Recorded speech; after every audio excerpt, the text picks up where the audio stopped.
want to invite you to stand over here so you get a nice view of the room.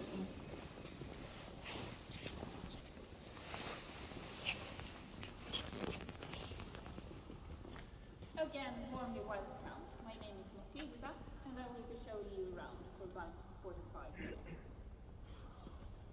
We are now in the Blue Hall, and that may sound like a strange name.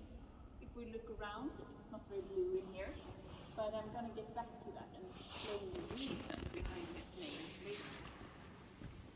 Do you know how old this building is?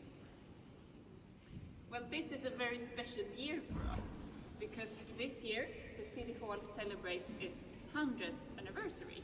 Oh. Yes, the City Hall is having its 100th birthday in June. It was built between 1911 and 1923, so finished 1 year ago, 100 years ago. So, welcome. I invite everybody in the group to stand over here so you get a nice view while I'm speaking. And I've just told everybody that we are now in the Blue Hall, which is maybe a strange name, but I will explain why it's called the Blue Hall later. The architect who designed this building was named Ragnar Östberg. He was a Swedish architect. It was actually his dream from a young age to design the new City Hall for Stockholm. And finally he got the job. He was the winner of a competition held in the beginning of the 1900s for architects, because Stockholm really needed a new City Hall. They didn't have a place for the politicians of Stockholm to have their meetings.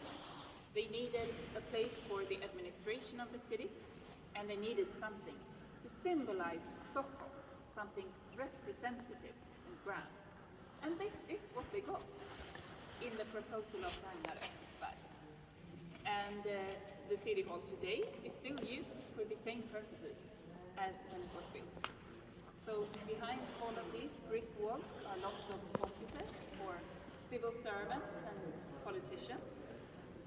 But we also have lots of events here. Companies can rent the banquet halls in here, as well as organizations. For example, many of the Stockholm universities have their graduation ceremonies here. But probably the most well-known event held here is the Nobel banquet. And the dinner is held here in the Blue Hall. It's held on the 10th of December every year. There were some exceptions in the pandemic years. But last year, in December, we finally had a proper banquet again. And on the 10th of December, this room is completely transformed. Tables are set all over the floor, with the table for the guests of honor in the middle here, stretching from the staircase all the way down to the pillars.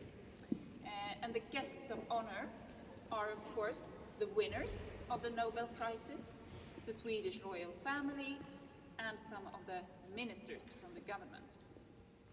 And also some people from the Nobel Foundation that manages the Nobel Prizes.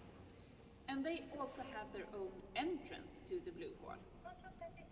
They enter through the door there, at the far end of the balcony, and they walk in a procession all along the balcony, and then they walk down the stairs to make their elegant entrance to the hall and take their seat here at the table. And at the end of the tour, you will also have the possibility to try walking down the stairs and see if you can do it as elegantly as a Nobel Prize winner. So let's see how that will go. Do you know why we have the Nobel Prizes? Well, it was because of Alfred Nobel, a Swedish scientist and inventor. He created dynamite. That's his most famous creation. But actually he had over 300 patents. So he made a fortune out of all of his inventions. But he never married or had any children. So towards the end of his life, he started thinking about what to do with all of this money when he had passed away. So then he decided to start this award in his own name. That would be given to people who had done something great for society. And the original categories that Alfred Nobel decided on were physics, chemistry, medicine, literature, and peace. And since then, there has been added a prize in economic science as well, but that's not actually a part of the original. And the prize ceremony actually does not happen here at the City Hall, but that takes place in the concert hall, not far from here in the city center. But then they come here afterwards to celebrate. And later in the tour, we're also going to see the room where they have the dance after the dinner. But now I'm going to get back a bit to the building and the room that we're in right now. The architect, Ragnar Östberg, he designed this building in the National Romantic style. So it's all about celebrating Sweden and Stockholm. But at the same time, he's taken a lot of inspiration from other cultures and their art history and architectural history. So here in the Blue Hall, it almost feels as if we're in Italy all of a sudden, in an Italian piazza with all of these pillars around us.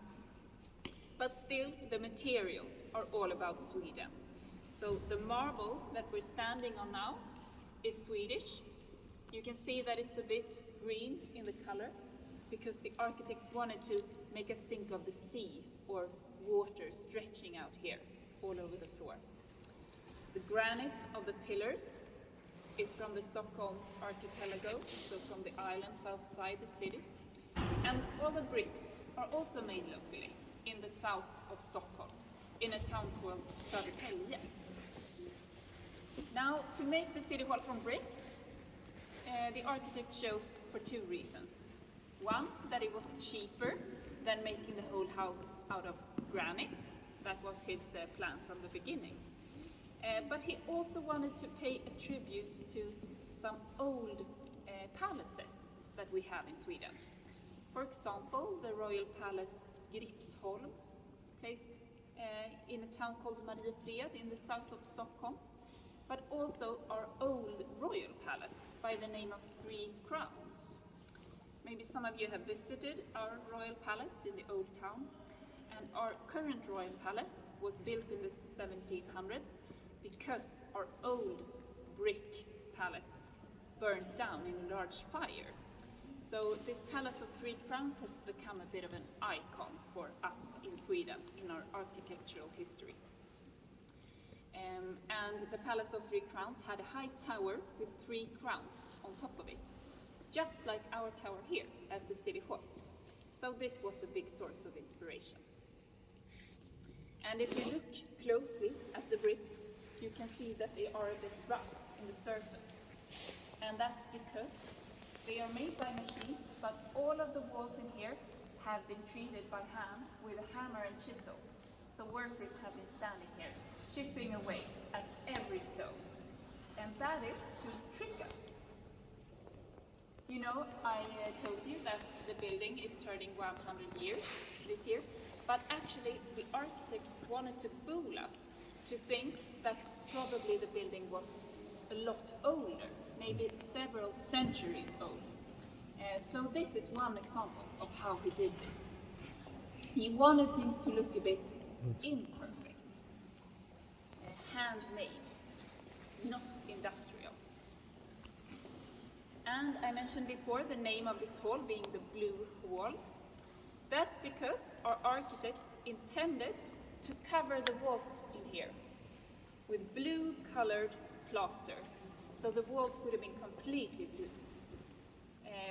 Again, to make us think of the water outside, all of the water surrounding Stockholm, the meeting between the lake and the sea outside.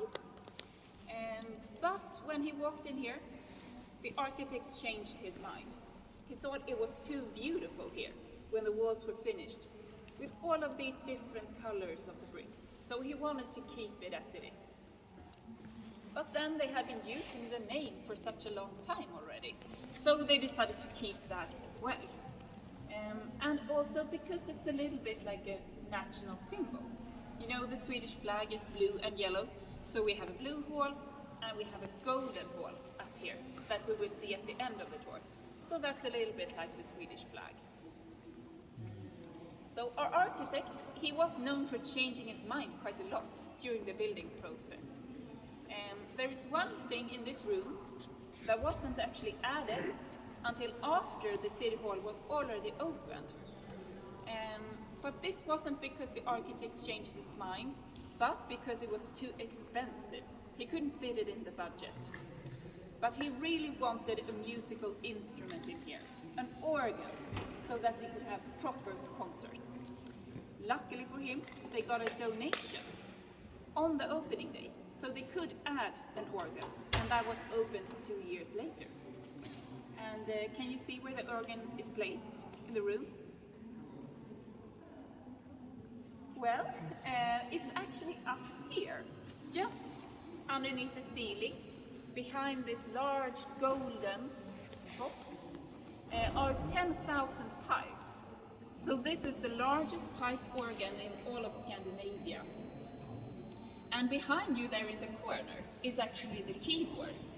So the keyboard is connected with an electrical cable to all the pipes above. And the organ is played every New Year's Day on traditional concerts, but also quite a lot during events and concerts throughout the year. So, do you have any questions about the Blue Hall? Then I think it's time for us to continue. We're soon going to continue up the staircase to the left and then walk through a long corridor where we can't make any stops. And it's important that we stick together as a group, because this is a political building. We only allow entry with a guided tour. So please don't linger too long taking photographs.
Chamber.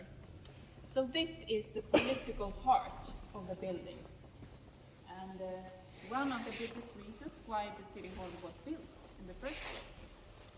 Actually, they were in such a big need of this room, so they started using it already 1 year before the City Hall was officially opened. So they started using it in 1922. And in Sweden we have a national election every 4th year, and on that day, always a Sunday in September, we elect on 3 levels. So we vote on the national level for the parliament, and on the regional level for a regional council, and also on the local level. And this is where the local politicians of Stockholm City have their meetings. And there are 101 members of this council. So since Stockholm is the largest city in all of Sweden, this is also the largest city council. And we had an election in September last year, and then we had a shift in power. So now and for the coming 3.5 years, the Social Democrats, the Left Party, and the Environmental Party are leading Stockholm City. And they sit here to the left in the room, while the Conservatives and Liberals are in opposition currently, and they sit here to the right. In Sweden, we don't really have a mayor as they do in a lot of other countries and cities, but the responsibility and role of the mayor is shared here between 2 people. So one is the president of the council. He sits up here in the big chair in front of everybody, leading the meeting. And he has the more symbolic role, representative role. But the actual political work is led by the mayor of finance. So these 2 combined fill the role of the mayor. And right now, the president of the council happens to be a man, while the mayor of finance happens to be a woman. So that's a bit symbolic, because there is about 50-50 representation of men and women here in the council. So on their meetings, every 3rd Monday, the public is welcome to attend. There is a gallery up here intended for the public, and it's of course free of charge to come. But nowadays you can also follow it online from your home. And at the other side of the room there is a gallery for press. And the interior of this room is almost a bit British in style, with a dark wood, lots of textiles. You can also notice that the acoustics in here is very different compared to the last room. Of course, 100 years ago, they didn't have microphones for all of the politicians. So it was really important with the acoustics in here, so that they could, the members of the council could be heard when they were making their speeches. And that is also the reason why they left the ceiling open like this. But it's also another example of how the architect changed his mind, because he was planning to put in a flat wooden ceiling, but when he saw these wooden beams exposed, he thought it was too beautiful and oppressive to cover up. So he left them as they are. And he also got some help from a professor in physics, who told him that having the ceiling open like this would help to get a good acoustic. And the ceiling is decorated with scenes from Stockholm, painted in a folklore style in the red color. And the very top of the ceiling is painted blue with stars and moons across it, like a starry sky. We don't really know why the architect wanted to place the sky in here, but we know that he enjoyed watching the stars at night himself. He was fascinated by it. And these symbols, they reoccur at the City Hall, so you can find them at other places as well. For example, there is a sun tower and a moon tower with a moon crescent on top of it. And it doesn't have any religious or political symbolism, so it's just a reference to the space and the universe that fascinated the architect. Do you have any questions about this hall? Then it's time for us to continue. So we will continue this way. Thank you. Thank you.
this was very technically advanced to create in this time. So they had to put a lot of work behind this ceiling. But they made it happen. And this room is also used as an entrance. There is an entrance downstairs here, and it's used in the Nobel banquet for the guests of honor. They arrive this way and continue that way. It's also used as an entrance every Saturday when we have civil wedding ceremonies at the city hall. And the weddings, they take place here in the next room, the oval room. And if you want to take photographs in here, please don't use a flash because of the tapestries hanging on the walls. They are from France, made in Beauvais in the late 1600s, and it's the oldest item that we have here in the city hall. You will see that they fit perfectly to the walls, and that is because the room is actually built for these tapestries. They were bought from a palace placed in the south of Stockholm to be placed here in the city hall. So we will continue through the small room and out into the gallery beyond.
Following the whole wall behind me here. And this mural reflects the view that you see out the windows. So it's the same thing, the islands of the old town and the southern island of Stockholm, Södermalm, and its shore here by the water that you see out the windows. And Prince Eugene, who made this painting, he is one of our most famous painters from this period, the beginning of the 1900s, and he was the brother of a king who ruled Sweden during this time. It was his dream from a young age to become an artist, but he really wanted to become a real artist, a professional, not just a prince being an amateur.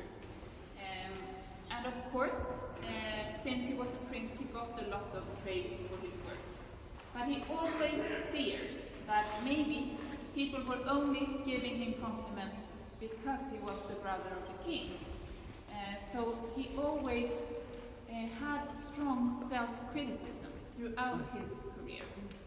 He worked on this piece for about 5 years, and he wrote to one of his friends while working on it that you never know what a work of art is worth until it's 100 years old. And of course the prince never lived to see this become 100 years. But this year it is. So now we can judge what we think of the prince's work. And this gallery is probably the most clear example of the architectural and art style that was common when the city hall was finished in the 1920s.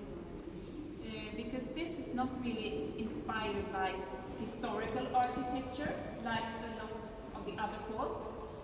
But this is an example of the Swedish grace, a neoclassicistic style common in Sweden in the 1920s. So you could say that this is the most modern room of all of the halls in the city hall. And this is also used in the Nobel banquet. So as I mentioned, the guests of honor arrive that way, and then they line up in here before they make their entrance to the Blue Hall in a procession.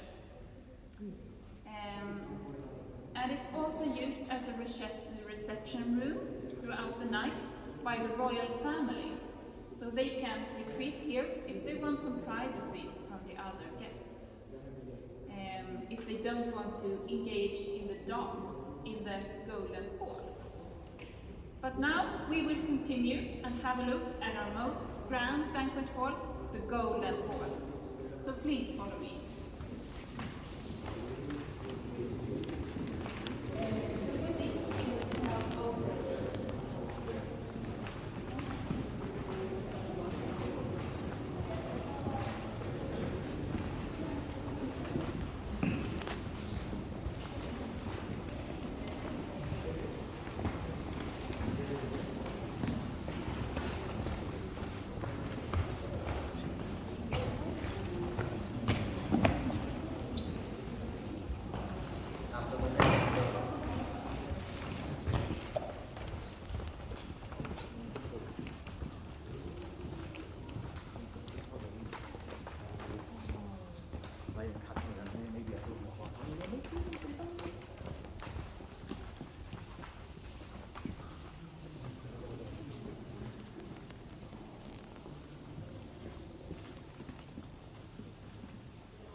Mosaic tiles. Now, this isn't something you can find in the Swedish art history, so this is the most clear example of how they took inspiration from a different culture and a different time. The inspiration is taken from the Byzantine architecture, common in Greece and Italy, and this technique with the square tiles was common in the years 300 to 500. So it's a really old technique, and in this room it's mixed with modern style images. So that makes this room so special. And when I walked in here for the first time, this question popped up in my head. Can it be real gold on the walls? What do you think? Would you take a guess? Well, the answer is yes, it is real gold. But not solid. It's made with one layer of glass, then a very, very thin layer of gold leaf in 24 karat, and then another layer of glass to protect it. And we think that about 11 kilograms of gold has been used for the entire room. So you need a lot of tiles to get rich. And the artist who created this room was named Einar Forseth, a Swedish artist. And he was quite young when he got the job, only 28 years old. So everyone thought that to create this room, the grandest banquet hall, would go to an artist who was older, had more experience. But this Einar Forseth, he had studied mosaic work. He had been to Italy to learn it. So he could make a sample, and when that worked out fine, he could make the entire room. And the theme of this room is all about Sweden's and Stockholm's history. And each of the four walls tell a different story. So The eastern wall behind me here is a timeline of Swedish history. You can see lots of small figures up here. All of these are people that have been important in the cultural history of Sweden. So artists, writers, musicians, for example. And if we turn around and have a look at this wall, the theme of this wall is Stockholm's history. And in the lower part of the wall, you can see buildings from the more modern Stockholm. Well, modern 100 years ago when the city hall was built. But some things you can still recognize. Like the Katarina elevator here that you can find in Slussen. And right of the door, you can see the royal palace and the city hall inside of the city hall. And if we raise our eyes a bit, over the balcony we can see a palace. This is the only royal palace that I mentioned before, the Three Crowns Palace. And if we continue to this wall, the western wall facing out to the blue wall. This is also a timeline of Swedish history, focusing more on wars, kings and queens. It starts over there in the 800s with the first bishop who started spreading Christianity in Sweden. And it ends all the way over there with the First World War. And we will have a closer look at one of the important kings of Swedish history.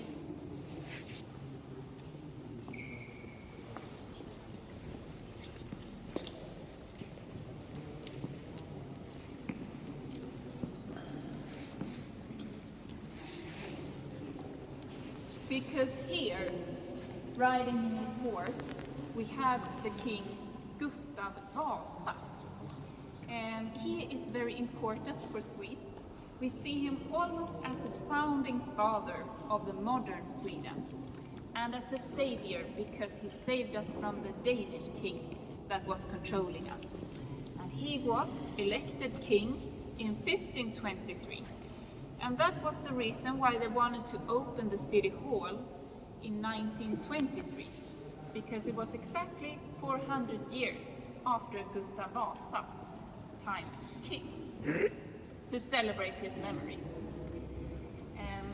And the last of the four walls in here is all about the grand opening of the city hall. So we will have a closer look at the fourth wall.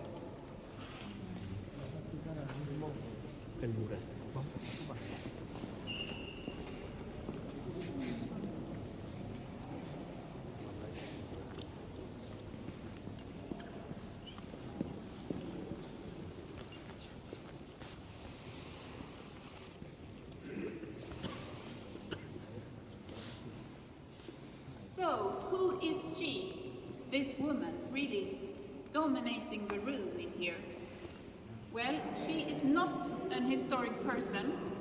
She has never existed in real life, but she's a symbol of Stockholm city. Her name is the Queen of Lake Mälaren.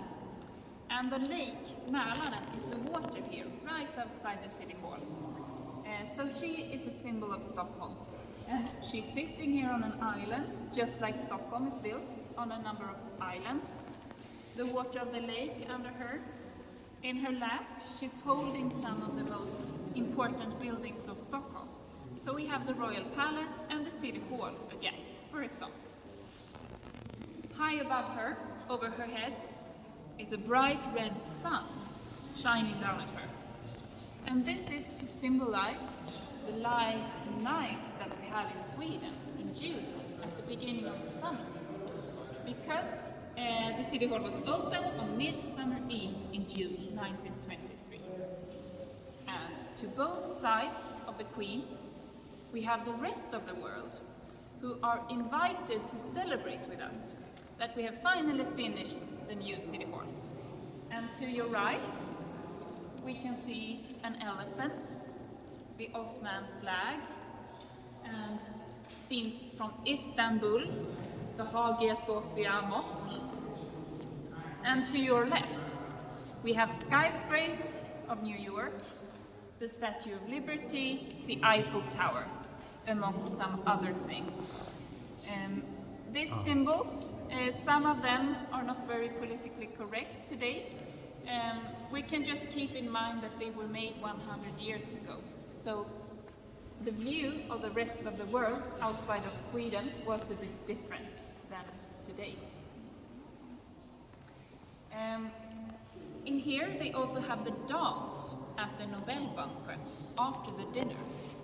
So on the 10th of December there was a stage in the middle of the room with a band playing, and this was the dance floor with all of the beautifully dressed guests swirling around dancing.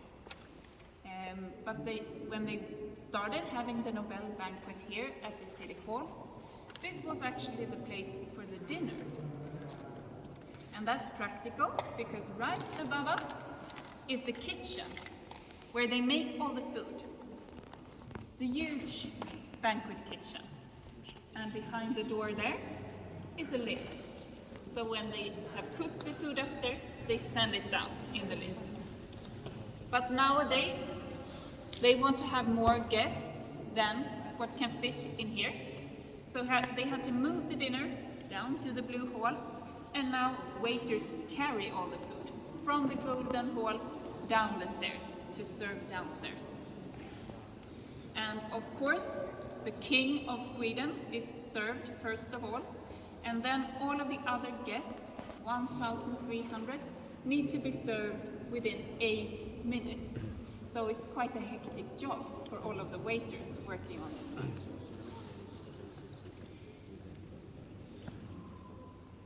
Today, you are here as visitors to the City Hall, but what the future will hold, we don't know.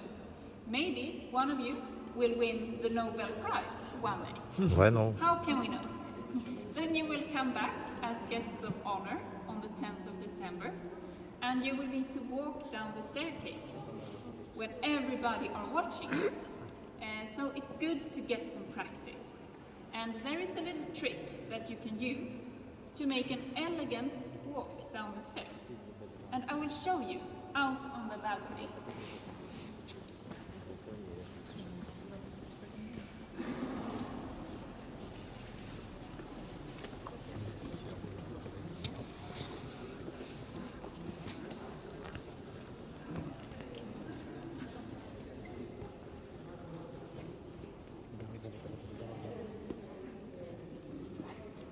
Now we are back in the Blue Hall. It looks a bit bigger from upstairs, don't you think? And we can also see the pattern in the marble floor more clearly from up here. Now I'm going to ask you to imagine it's the 10th of December. The room downstairs is filled with people. There are TV cameras following your every move because you have won the Nobel Prize. And you're about to walk down the stairs. Well, how do you look elegant without looking down at your feet too much? There is a trick. If you look towards the opposite wall, you can see a star carved into the bricks between two of the square windows, between the second and the third windows from the right. Yes. If you keep your eyes on that star, as you walk down the stairs, you will get a nice posture. Your back will be straight, your chin up a little bit, proud and dignified, like the Queen of Sweden or a Nobel Prize winner. So I will challenge you to try that out as we walk down the stairs. Please follow me.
information before you leave us.